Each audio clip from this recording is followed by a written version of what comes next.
Welcome back to Coffee and Conversation. And those of you with sharp eyes are going to be able to see the tail wagging right behind me.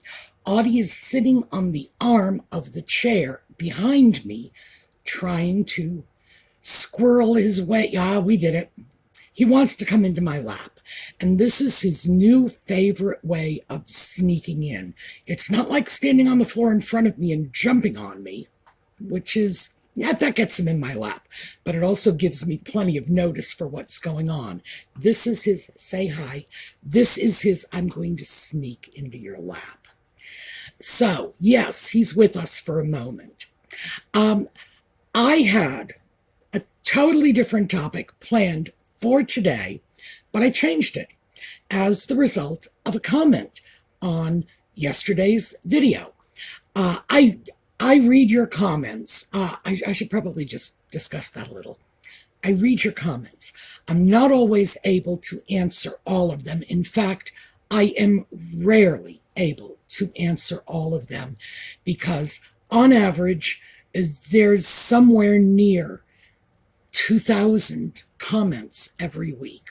And just to be honest with you, my vision is just not up for that. So I will try to answer the early bird comments, mostly because if people are going to be there the minute the video comes up and take the time to make a comment, I think that should be acknowledged. And then I will usually go in the following days and try to pick up on some of the rest of them, in particular the comments that have resonated with a lot of viewers. So this was one of our early bird comments from the Saturday video. Someone named J. Lennon 1779. It's actually pretty easy to remember. 1779 was a pivotal year in the Revolutionary War. A lot of historians believe that was the year that Washington's military decisions won the war for us, and the rest, the remaining years were just mop-up. So, 1779, important year. Jay Lennon, well, my generation, come on. Anybody for whom Jay Lennon doesn't have meaning? All right. This person had written in and said, I'm sorry, I'm not going to stay with you. I'm all scarfed out. It's like, well, this is fine because I've done a lot of videos. I've been doing this for 4 years, and by the end of this month, I think I'm going to hit the 1,000 video mark. So, yeah, it's a lot. I don't like them all either. Believe me, there are plenty of them that I would happily just wipe off the face of the earth, but I don't do that. I feel that would be intellectually dishonest to my viewers. I'm going to... whatever it is, if it was made public, I'm going to make it available to you. So, anyway, no, I get it. I'm not always on my game. Sometimes I'm not even on Audie's game. But I appreciate anyone stopping by at any time for any reason. So, thank you. You don't have to love everything.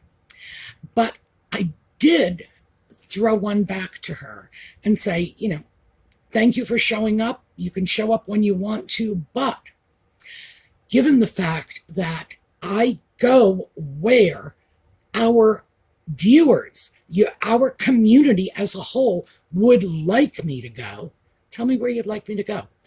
Most of our videos are based on what viewers have requested. And every once in a while, I will just go on one of my own crazy little tangents. But that's where I get the information. I get it from you folks. And by the way, I get a lot of my slideshows. That was another comment. Someone with a lot of pets had made a comment. And I mentioned that a lot of the material for my slideshows comes from viewers. They'll send me pictures of their pets. By the way, I love that. I love other people's pets. You send me a picture of your pets, I'm going to make a slideshow. So do keep that in mind. This is your channel. You get to decide. Anyway, long story short, we're not even to the intro yet. My gosh. So apparently you're watching me in the middle of a complete senior moment. Well, it's like a senior 5 minutes at this point. As I was going through that comment and reading some of the things that she had said she had enjoyed, my mind just started rolling off on a tangent, as it does, and I said, no, I'm going to do something else today. So today, you are going to get the results of the little mental walkabout I took as a result of a viewer comment. And of course, we had a few seconds of Audie, which is, I think it's delightful, but what can I say? Audie also thinks it's delightful. He has been with me making video appearances. We used to refer to him as the photobomb kitty because he would not let me make a video without just coming up, hopping in my lap, staring at the camera, and running off. Now he sticks around for a while. So yes, we're all back to normal. When we are through with the intro and we come back, I will share with you where my mind wandered off to.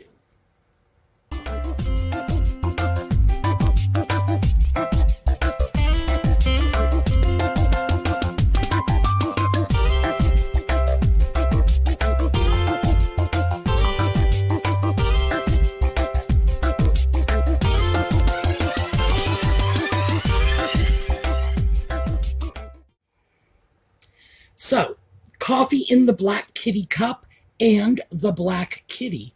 Whoa, we are cat rich today. Anyway, when Jay Lennon 1779 had made her a response comment, the things that had captivated her in terms of video content from the past, I began thinking about my favorites of those videos. And I loved the series when we just looked at bedrooms from the colonial period up to modern times, the changes, the way our tastes have evolved over the years. Living rooms were very dramatic because we went from a period in history when there was no such thing as a living room. It just didn't exist. If you had a room like that, it was a keeping room. It was your kitchen.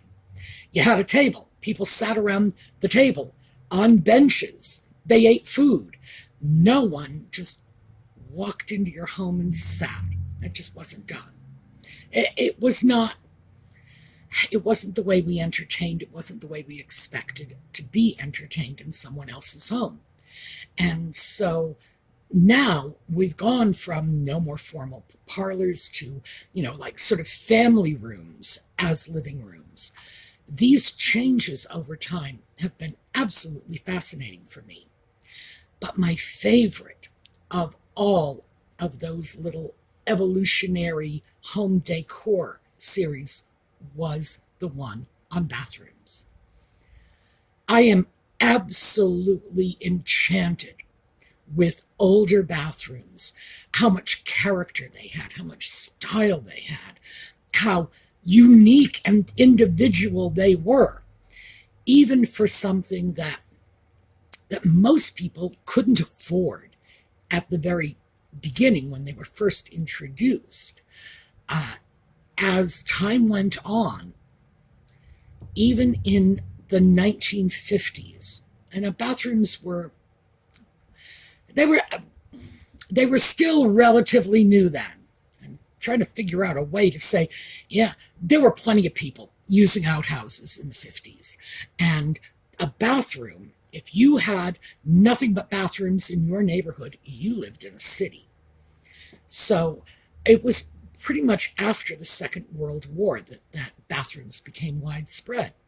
And also, it was the Second World War that kind of took the bidet out of the bathroom. Just so many really fascinating changes. Oh, I'm sorry, let me explain that, because I only touched on that in one video. In the Second World War, American servicemen, mostly men, some were women, but mostly it was men, went overseas to Europe, saw bidets, and associated it with prostitution. Yes, honestly, it was just that simple. The idea of washing your nether regions, which would have been demanded in some brothels, American men came home, looked at that, and said, a whore uses this. That was it. Bidets didn't catch on the way they had in Europe. So for me, that was just wildly entertaining that this is how we lost that feature that had previously been in our bathroom in the form of a sitz bath. Yes, we did wash our nether regions. We just never transitioned that into the modern era because some very provincial returning soldiers had said, harlotry. So, we have a lot of things that we do with bathrooms that are wildly different, and this is the path that my mind traveled as a result of that comment. We look at our bathrooms, and our bathrooms seem very normal, almost standard to us. Well, no, not even almost standard. I would say a bathroom in the U.S. is a room that has a standard set of equipment. We expect a toilet, we expect a sink, we expect a tub, shower, something along those lines for washing our whole body. We don't necessarily expect a bidet. We might see one. I would like to believe in the 21st century we wouldn't be screaming, get thee behind me, Satan, at the sight of a bidet. But not necessarily standard. And I should also mention, because this came from another viewer, when we were dealing with bathrooms of the 1930s, by the way, that is my favorite bathroom era. Bathrooms of the 1930s and going into the 40s a bit were spectacular. So, why didn't we run with that? Well, I don't know. One of our viewers had written in that she read a book written in the 1930s by some sort of, home design maven who was talking about a bathroom as a special retreat and relaxation spot, and that she envisioned at some point in the future every member of the family having their own dedicated bathroom space. That would be a retreat, well, a spa, really. This woman totally anticipated the spa bathroom, but she also imagined that each one of us would have our own. It would be our dedicated me space. And I found that just so interesting that we didn't take that particular turn. Now, I get why, because a bathroom is probably, in the 1930s, I dare say it would have been the most expensive room in the house. Today it's the kitchen because of all the built-in cabinetry. But remember, in the 1930s, that cabinetry was only just beginning to appear. Everything else was separate. Move it in, move it out. Maybe, well, you would have a stove. You would have a sink. Maybe you'd have a refrigerator. But anything else, well, your guess is as good as mine.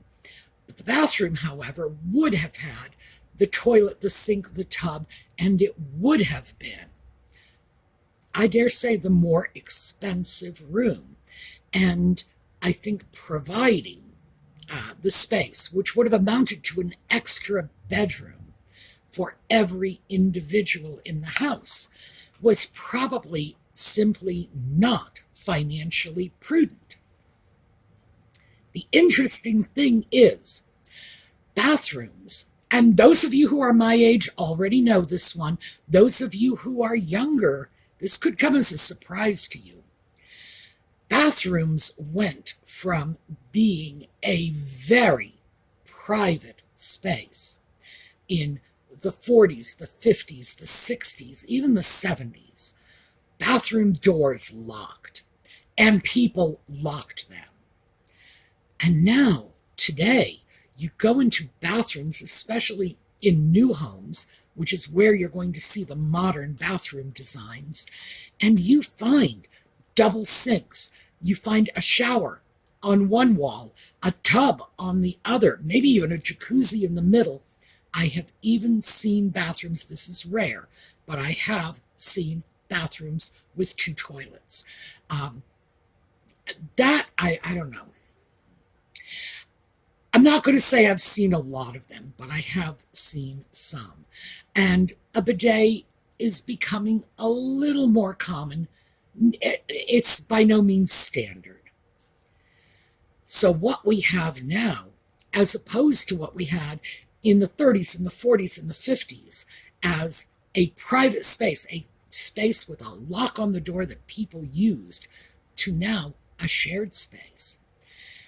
I suppose we could say that makes sense, because today you have a master bathroom, you have two people using the bathroom, two people, both of whom are getting ready to leave for work in the morning, as opposed to the 30s, the 40s, the 50s, when dad needed to get ready to go to work, but mom was going to be at home and therefore could have rearranged her bathroom time according to whatever gaps showed up in the schedule. But it has changed, and bathrooms are no longer private. And that has been a change that it's like you don't see it until somebody points it out to you, and then you just can't unsee it. Another interesting thing, and this is a cultural thing. Pardon me, that was just a quick sip of coffee. Cultural thing. We put our bathrooms next to the bedrooms. I know, you're probably thinking, where else would you put it? Well, if you're Chinese, you're going to put it in the back hall. The whole concept we have of mudroom, that little wash-up room by the back door, as far as the Chinese are concerned, that's a perfect spot for a bathroom. As a culture, and by the way, this is a generality, not all people from China are going to look at it like this, but overall, a cultural generality. This is just frightening for them that you would do something involving waste elimination and cleaning yourself, suggesting that you're not already clean, right next to your bedroom. Well, it's like, why would you go potty in there when you're sleeping 10 feet away? Ew. I have one Chinese friend who once told me when we were discussing this that he will not eat in a house if it has a powder room adjacent to the kitchen. Won't do it. He said, I'll make up an excuse. I'll tell them whatever I have to tell them, because I can't very well tell them that they are disgusting people with a terrible sense of hygiene. I laughed a lot about that, because where I grew up in New England, where we had old houses, especially in the cities, the houses were old. Most of the houses in most of the neighborhoods I lived in New England, dated from the 19th century. I can remember one friend had a split level, one of those split level houses from the 50s, thinking to myself, it must be strange to live in a place like that. It's so different. It wasn't what we were used to. But because these were older houses and the bathrooms were retrofitted, very often the first floor bathroom would have previously been a pantry. So yeah, we had bathrooms off the kitchen all the time. Never occurred to me this would be a problem for anyone. And by the way, if your bathroom wasn't off the kitchen, it would have been upstairs with the bedrooms, because it would have been a conversion from usually the smallest bedroom would have been turned into a bathroom. So bathrooms where you eat and where you sleep seemed incredibly normal to me. But my friends from China just consider this disgusting. And when you look at it from their point of view, it's hard not to see what their problem is. They're right. Do you really want to be cooking food 10 feet away from where somebody is doing Lord only knows what? You go into your bedroom to sleep in your bed, and the idea that you have to have a room next to your bedroom to clean yourself up. No. In China, apparently they keep their bathrooms at the rear of their homes well, I say rear, but in a secluded area of their home, so they can walk in the door from the outside, probably the back door, do whatever they need to do in the bathroom, get themselves clean, and then enter their living space being clean. Interesting cultural shift. And it is a cultural shift that I don't think we are ever going to make. I don't think we are ever going to get away from the convenience of having a bathroom next to the bedroom, particularly at night. If you are one of those people, I am, who gets up in the night to go to the bathroom. Yes, all right, come on over. If you're one of the people who gets up in the night to go to the bathroom, only having to go a few paces because you have a bathroom right off your bedroom. Well, that's wonderful. Having lived in homes from the 18th and 19th century that didn't have these bathrooms that were so conveniently located. I've even lived in homes where the bedrooms were upstairs and the only bathroom was downstairs. Oh, yeah. Well, I'll tell you, that's fun in the middle of the night. It just seems so desirable to me that we would have a bathroom right next to our bedrooms. I've never actually been a great user of a bathroom off the kitchen because I wash my hands in the kitchen sink and I keep hand soap at the kitchen sink. Ordinarily, I'm trying to think the last time, I might wash my hands in the bathroom maybe once a month. That's it. The rest of it's in the kitchen sink. And that's probably just me. That is probably just my own little idiosyncrasy. But I would not find a bathroom off the kitchen very valuable or practical. But I do have to say that I have friends who have newer homes where that's common, and that is the bathroom in their home that I am most likely to use. So I don't know. Maybe if I had it myself, I would use it more often. But that was where my mind began wandering. What happened to our original notion of bathroom as a private individual space? We've gone 180 degrees from that. Now it's practically public with, two people, and usually it's in a couple, but I know families with children. The kids are in and out of the bathroom all the time. The bathroom is not a private space. People are coming and going, doing what they need to do, leaving, someone else comes in. It's a far cry from private. To be fair, our notions of privacy have loosened up over the decades, and people wouldn't change their clothes in front of someone else in the night. Well, they might, but they'd probably be one of those harlots using them bidets over in Europe. Thank you very much.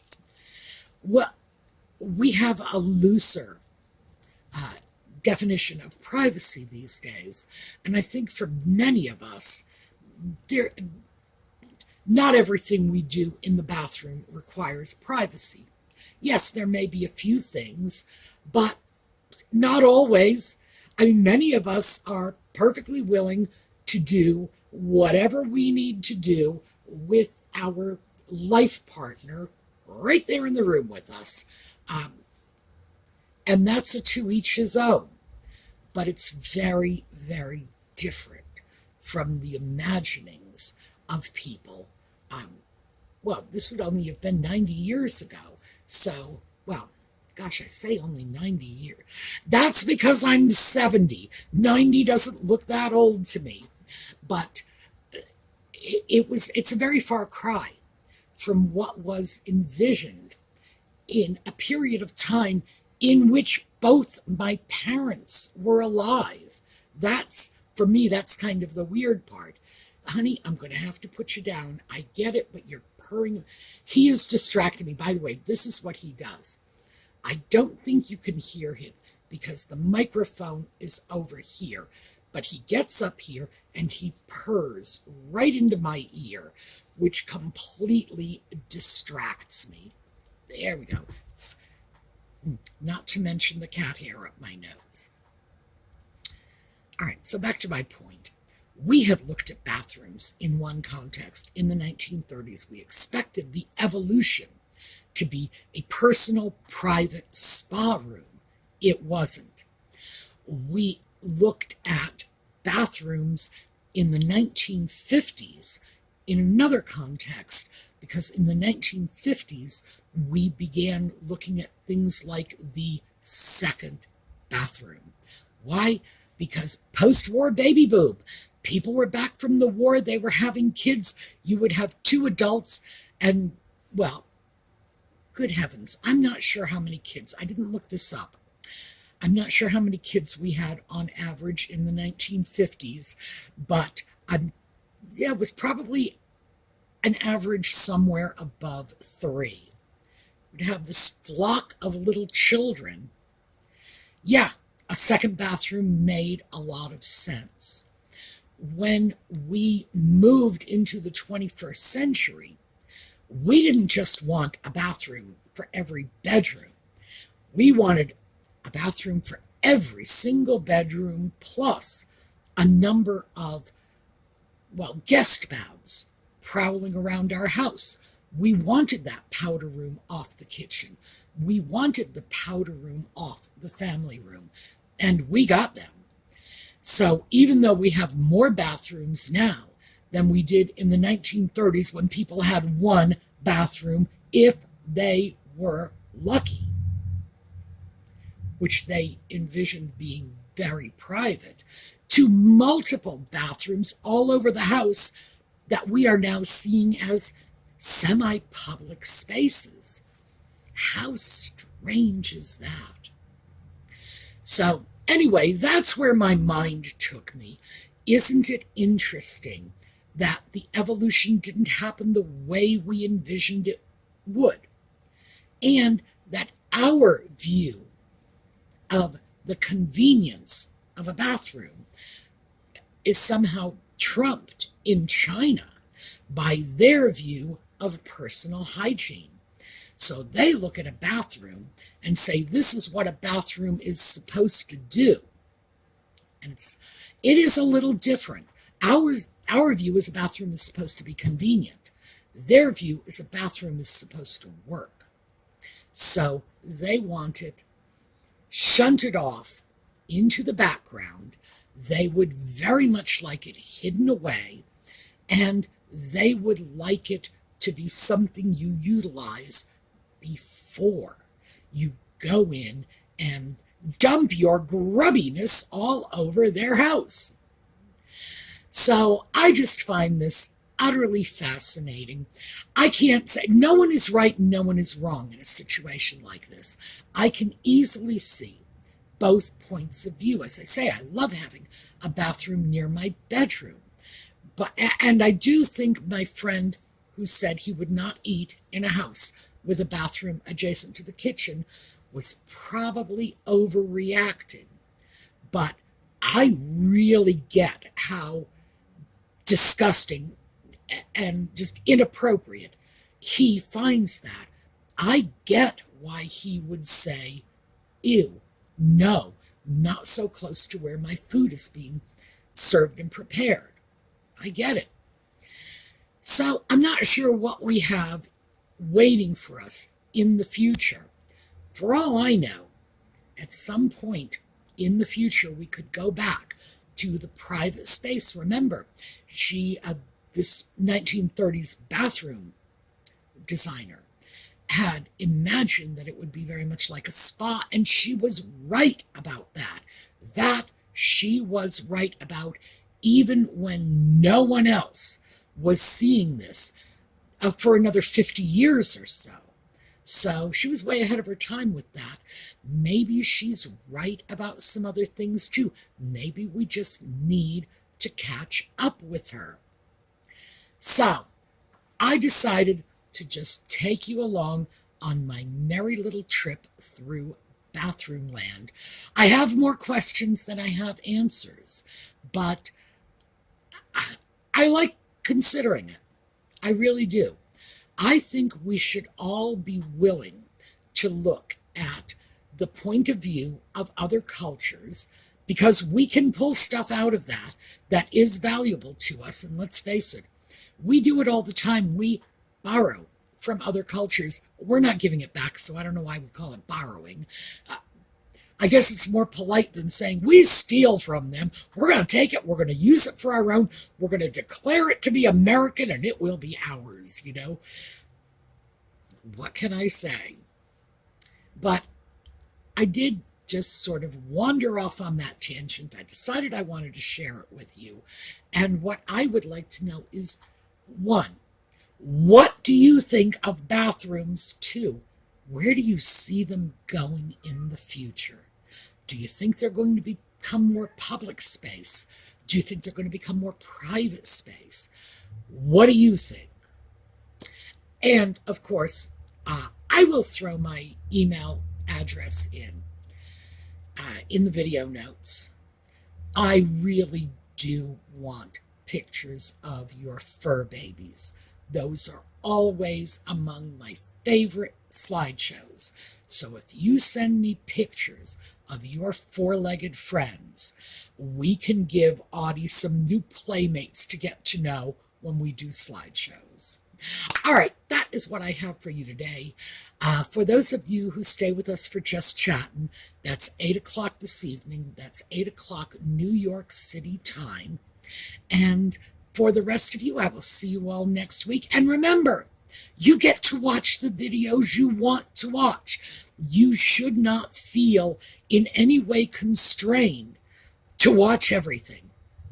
I don't watch everything other content creators make. Even if I really love their channels, I do not watch every single video. You know, just we have better things to do with our time.